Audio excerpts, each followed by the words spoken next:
estar hablando ahora de jubilaciones, eso que empezamos a pensar cuando estamos cerca del retiro. Bueno, parece que no es lo que hay que hacer y por eso recibimos a Ramiro Correa, economista, Rami Economics, ya lo conocen, nos va a estar contando sobre esto. ¿Qué hacemos? ¿Cómo pensamos la jubilación? ¿Cómo andás, Caro? ¿Todo bien? Espero que muy bien. Es un tema central y que muchas veces lo vemos muy lejano, este tema de las jubilaciones, pero por eso quisimos tratarlo, porque venimos como trabajando en los problemas de las finanzas personales. Bueno, vamos a empezar a ver un problema que puede ser futuro, pero que lo bueno es que tomándonos un tiempo podemos mejorarlo de alguna manera y que no sea tan duro, ¿no? Entonces, lo que nosotros tenemos que decir, que es lo que vamos a ver en la siguiente placa, es que Uruguay tuvo una reforma del sistema de seguridad social, como todos sabemos, en el año 2023, donde vamos a un sistema de jubilaciones que tiene tres grandes pilares, o sea, que se nutre de tres grandes pilares, las jubilaciones, que son lo que aportemos al BPS, lo que aportemos a la FAP y lo que se llama el pilar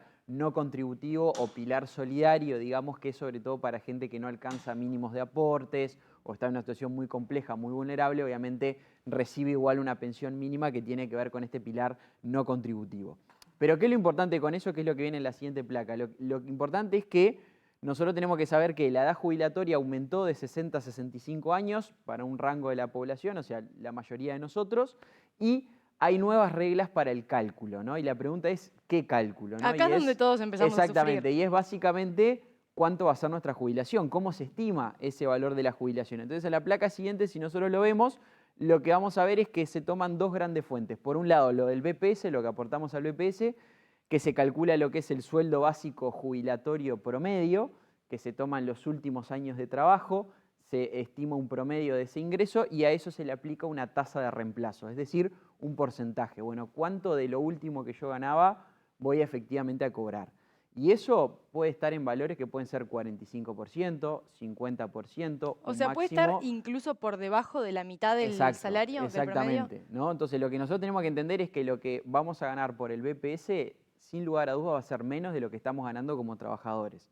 Y después eso se va a complementar con lo que hayamos acumulado en una FAP, ¿tá? Pero si sumamos eso en términos promedio, en casi todos los casos, en la mayoría de los casos, va a ser menos del ingreso que tenemos como trabajadores. Ahí Entonces está. hay que prepararse que para la vejez, digamos, vamos a tener un ingreso menor que el promedio de los últimos años trabajando. Ahí está. Creo que ahí cuando hablamos, bueno, vamos a recibir menos como jubilados que como Ujú. trabajadores activos, está bastante claro, ¿no? Ahora, en Exacto, cuanto al porcentaje, vos decías, es en el entorno del 50% y puede exacto. ser menos. Ahora, ¿hay casos en los que puede estar más cerca del 100 que del 50? Exacto, con la reforma jubilatoria el máximo que se prevé de este porcentaje, de esa tasa de reemplazo, es que llegue hasta un 85% en casos muy excepcionales, con muchos años de trabajo, Como por muchos ejemplo, aportes. Y bueno, por ejemplo, el mínimo son 35 años, cada año extra que yo tengo voy sumando un porcentaje. Entonces ahí claramente cuanto más años de trabajo acumule, voy a ir sumando más. O tareas que han sido muy cargosas, digamos, para el cuerpo humano, lo que fuera, ¿no? O sea, eso da como puntos, digamos, en la acumulación de esta tasa de reemplazo. Pero lo importante es que no va a ser el 100%, ¿no? Bueno, ¿yo con qué puedo complementar eso? Esa es la gran pregunta, porque por suerte la esperanza de vida se extendió muchísimo, es parte de por qué se hizo una reforma de las jubilaciones.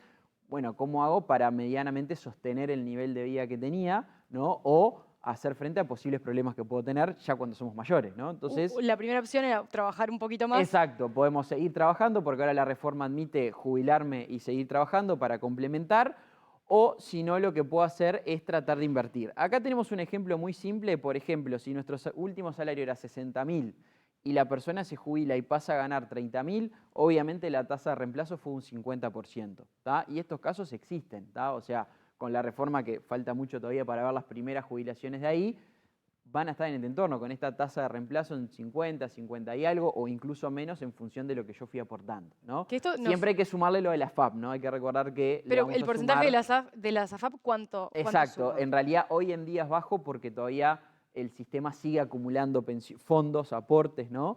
Pero de vuelta, es muy difícil que llegue al 100% de lo que yo ganaba con esas dos cosas. Claro, o sea, acá es la primera alerta roja, capaz, ¿no? Exactamente, Cuando lo ves en exactamente. números, es cuando decís, no, pará, algo voy a Claro, tener que y hacer. uno puede decir, bueno, tengo hoy 30 años, me faltan 35 más. Bueno, pero hay que empezar a pensarlo de alguna manera, ¿no? Y eso es un poco el mensaje que queremos dar. Y lo bueno es que si uno hace determinadas inversiones, decisiones financieras que no son nada complejas, ni tampoco demasiado onerosas. Es decir, acá no estamos hablando de invertir miles y miles de dólares, pero la acumulación que se puede hacer a lo largo del tiempo puede generarnos sobre todo un capital. Un apoyo. Exactamente, en 30, 35 años de tener ese capital grande que me dé una pata más a esta jubilación. Que capaz que en la siguiente placa Exacto, ya lo podemos en ver. la siguiente placa Ahí nosotros está. decimos, bueno, acá de vuelta cómo se calculaba esta tasa de reemplazo, se miran los años cotizados, la edad de jubilación, nivel salarial, la densidad de aportes, ¿no? Porque puede pasar que yo haya tenido periodos donde trabajé pero no aporté o lo que fuera. Bueno, todo ese tipo de cosas me va a dar ese porcentaje, ¿tá? Que en términos generales es menos del 100%, o sea, tengo que estar preparado para eso. Entonces, ¿qué solución proponemos para eso? En la siguiente placa podemos ver que nosotros proponemos, bueno, ¿qué pasa si tenemos el problema de una situación bastante crítica, una tasa de reemplazo menos del 40%? Es muy raro que suceda eso, pero vayamos a un extremo. El costo de vida aumenta, como sabemos, ¿no? Y la expectativa de vida aumenta, ¿no? Entonces, ¿cómo podemos cubrirnos de esto o por lo menos que no sea tan grave el impacto? Que además ¿no? las últimas dos es un una hecho, fija que va a exactamente. suceder. Por suerte la expectativa de vida aumenta, Y el costo. lamentablemente el costo de vida también aumenta, ¿no? Entonces, ¿qué podemos hacer? Lo que nosotros decimos es invertir, amigarse con la palabra invertir, que a veces parece lejano. Da miedo la Exacto, palabra da invertir. miedo, no lo sé, es para gente que tiene mucha plata. No, la buena noticia es que invertir podemos invertir cualquiera de nosotros. Y con poca plata. Poca plata, plata mediana, mucha plata, lo que cada uno pueda, pero se puede hacer y es una herramienta que tenemos que empezar a trabajar. La pregunta es ¿dónde y cómo? Exactamente, bueno, ahí es lo que viene a la placa siguiente, que lo que nosotros tenemos es un ejemplo muy simple, es decir, fíjense, si nosotros hacemos una inversión por mes de $50, podemos pasarlo a pesos, pero estas inversiones generalmente son internacionales, entonces $50, estamos hablando 2.000 pesos por mes, durante 30 años, acá viene el poder de esto, ¿no? La acumulación a un 10% anual de rentabilidad, que el S&P es un índice que nuclea las 500 empresas más grandes de Estados Unidos. Es un índice muy tradicional en donde se invierte mucho. Sigue más o menos el comportamiento de la economía norteamericana, que el promedio de los últimos 20 años es una ganancia del 10% anual. Bueno, si ustedes hacen esa acumulación, si yo hago $50 por mes, por 12 meses, me da $600 en un año. Por 30 años son $18.000. Uno puede decir, bueno, con $18.000 tampoco es demasiado. Ahora, gracias al 10% anual y la capitalización que va haciendo, o sea, las ganancias que yo voy teniendo se reinvierten, si en 30 años invierto $50 al mes, puedo tener más de $120.000 al final del periodo.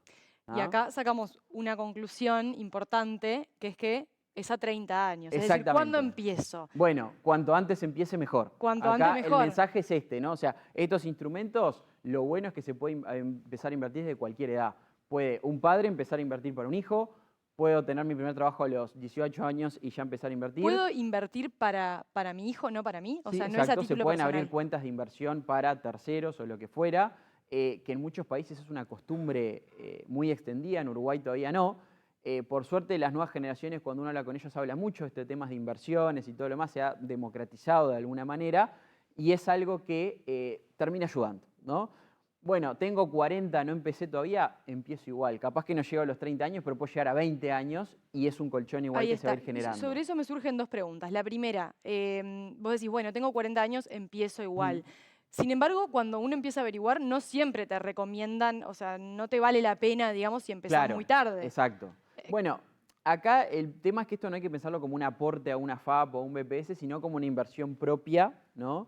Que ese dinero lo estoy invirtiendo yo. Entonces, yo diría que por más que yo tenga una edad más avanzada o lo que fuera, si tengo la posibilidad de hacer una inversión de este tipo o en algún otro instrumento que podamos ver en otras ediciones, yo empezaría a hacerlo igual, porque sin lugar a dudas me va a complementar en algo al final de este periodo. Al menos vas a empatar lo que invertiste. Exactamente, por lo menos, bueno, no serán $120.000 o $200.000, pero va a ser algo extra que voy a tener para poder apoyarme. Y en ese sentido ustedes pueden buscar, invito a los televidentes, hay muchas empresas nacionales muy serias que trabajan mucho estos temas, que tienen fondos justamente que llaman de ahorro y jubilación y todo lo demás, donde con una simple llamada telefónica se pueden entrevistar o lo que fuera, pueden averiguar y les pueden dar toda esta información que la verdad que vale la pena y en el acumulado de 30 años con la fuerza del interés compuesto puede hacer mucha diferencia, ¿no? Que capaz que sobre eso podemos ahondar más adelante. Exacto. Porque a partir de el escándalo con los fondos ganaderos hay mucho temor a invertir, así que capaz que está bueno siempre, dar... bien lo notás tú, la inversión tiene un riesgo, eso hay que decirlo, ¿no? Hay que ver cuánto riesgo podemos tolerar. Acá estamos hablando de una opción, obviamente no es libre de riesgo, pero con un riesgo bajo, ¿no? Entonces es perfectamente una posibilidad para un público más conservador, que no es tan amante del riesgo, digamos, de alguna manera, ¿no? Ahí está.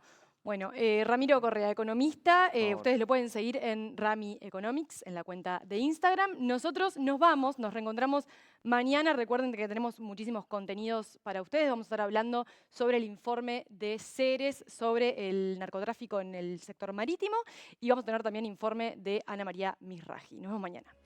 Los 5 sentidos intactos.